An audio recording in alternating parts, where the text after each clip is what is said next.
বিসমিল্লাহির রহমানির রহিম। আসসালামু আলাইকুম রহমতুল্লাহ। মন্ডল এগ্রোর পক্ষ থেকে সকলকে জানাই শুভেচ্ছা। আশা করি সকলে ভালো আছেন।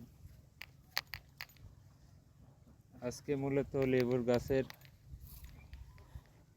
পানি সেচ দেওয়া হলো, পাশাপাশি পেয়ারা বাগানেও দেওয়া হচ্ছে।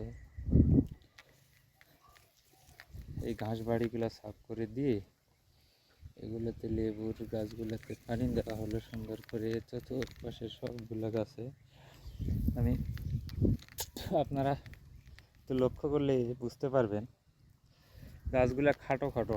এগুলো ডাল যদি রাখতাম আমি অনেক বড় হতো।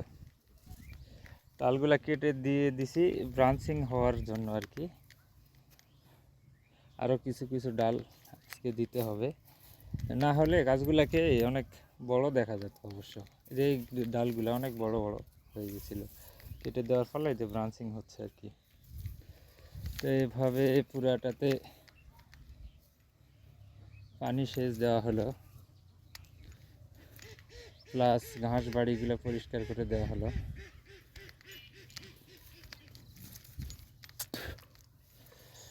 এখন আমরা এটাতে ভার্মি কম্পোস্ট সারটা প্রয়োগ করব।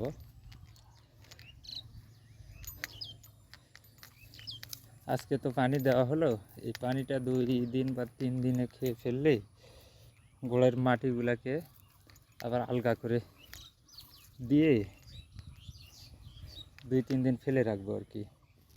ফেলে রাখার পরে রোদে যখন খনখনা হয়ে যাবে, পানি খাওয়ার জন্য যখন উপযুক্ত হবে, তখন মূলত সারটা দিয়ে আর একটা সুন্দর করে পানি সেচ দেবো ভরপুর করে। গোড়ার মাটিগুলো সুন্দর করে যেন ভিজা থাকে, একদম দয়া করে পানি সেচটা দিয়ে দেবো সারটা দেওয়ার পরে। তাই আপাতত এখন আর তেমন কিছু করতেছি না, শুধু পানি সেচটা দেওয়া হলো। 2-3 দিন পরে আবার কার্যক্রম শুরু হবে। তো এই হচ্ছে অবস্থা। আজকে তো এই পর্যন্তই করা হলো। এই সাইডটা বাকি থাকলো ঘাস বাড়িগুলা, এগুলো হয়তো কাল পরশুর ভিতরে পরিষ্কার করবে। সকলে ভালো থাকবেন, সকলের প্রতি সুস্বাস্থ্য ও দীর্ঘায়ু